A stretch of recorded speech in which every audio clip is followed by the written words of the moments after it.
Now we'll talk a little bit in more detail about the Super Hornet Block 3. And I'm sure you've all seen there's been some really exciting developments with the U.S. Navy in the United States about investments in Block 3. Boeing is on contract with the U.S. Navy. We announced in March an additional multi-year contract for 78 airplanes. Those are new build production. In addition, Boeing is working with the U.S. Navy to upgrade existing Super Hornets, the previous versions, into the Block 3. So combined with the new build production, in addition to the upgrades that Boeing will be performing, Boeing is going to be implementing this capability and delivering this capability through 2033. That's going to be completed on 3 different production lines, 2 in St. Louis, 1 in San Antonio in Texas. And again, that's going to allow us to deliver this capability into 2033. So this is a capability, again, the U.S. Navy is just investing in it now. It's here for a long time. And what it shows is continued commitment on the part of the U.S. Navy, as well as other customers that we anticipate signing up for the Block 3, following on to a long legacy of success that we've had with the F-18. All of you are very familiar, of course, with the F-18 that we began delivering in the 80s. The Block 3 is an entirely new capability, very different from the legacy Hornet. But again, there is some commonality that would be of benefit to Finland to the extent that in terms of infrastructure, in terms of ground support equipment, you have about a 60% commonality between the legacy Hornet and the Super Hornet Block 3. So an opportunity as much to get a new capability as it is to leverage the existing capability and the existing infrastructure that exists here in Finland. That's true in Finland. That's true elsewhere in the world where we have Super Hornet operators or classic Hornet operators, and that's something where we're seeing a lot of interest in a lot of discussions about that. So again, important to kind of parse this a little bit, because the F-18 sometimes can be confused. Is it an old airplane? It's not an old airplane. What we're offering is brand new, next generation evolution of technology. Again, the significant investment coming from the U.S. Navy being built on the legacy that's existed in the past. And the other thing just to point out in terms of this chart, it sort of looks like this is the end. This isn't the end. There's significant path ahead beyond where this chart delineates into the future. And again, so for Finland and for our other customers, there can be a great degree of confidence of operating this aircraft into the 2060s and beyond.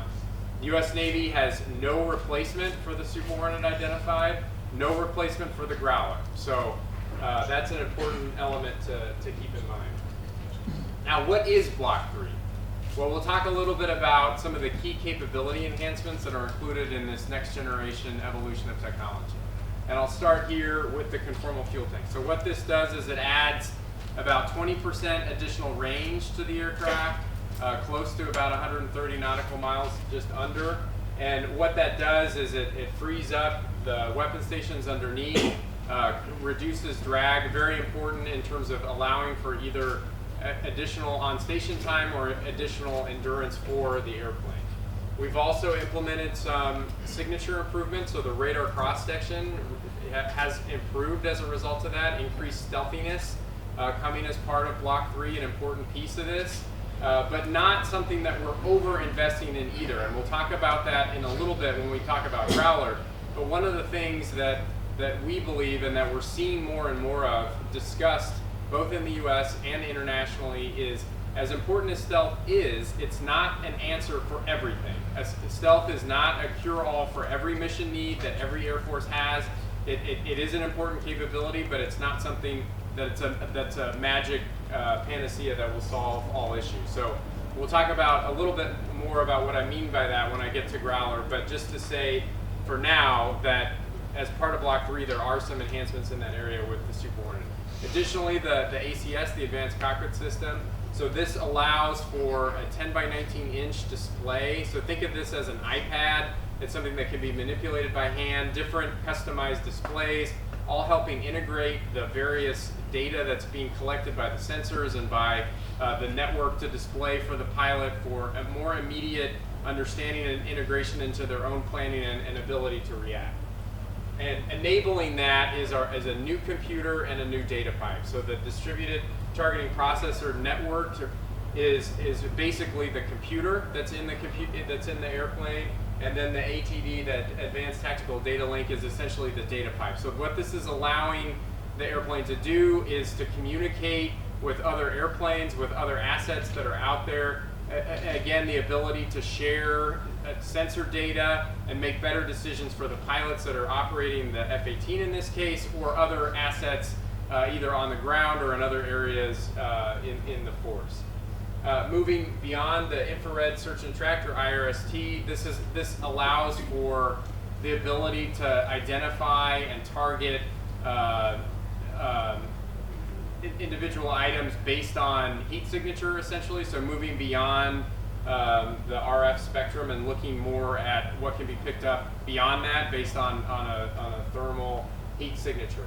SATCOM as well, and then very importantly here, something to emphasize, moving to 10,000 hour airframe. So the Legacy Hornet was 6,000, now we're moving, the Super Hornet was 6,000, now we're moving to 10,000. So again, when we talk about longevity of this airplane and its ability to operate into the 2060s and beyond, this is a big piece of that the airframe itself is being designed for 10,000 hours, and again, a significant enhancement from where it was at 6,000.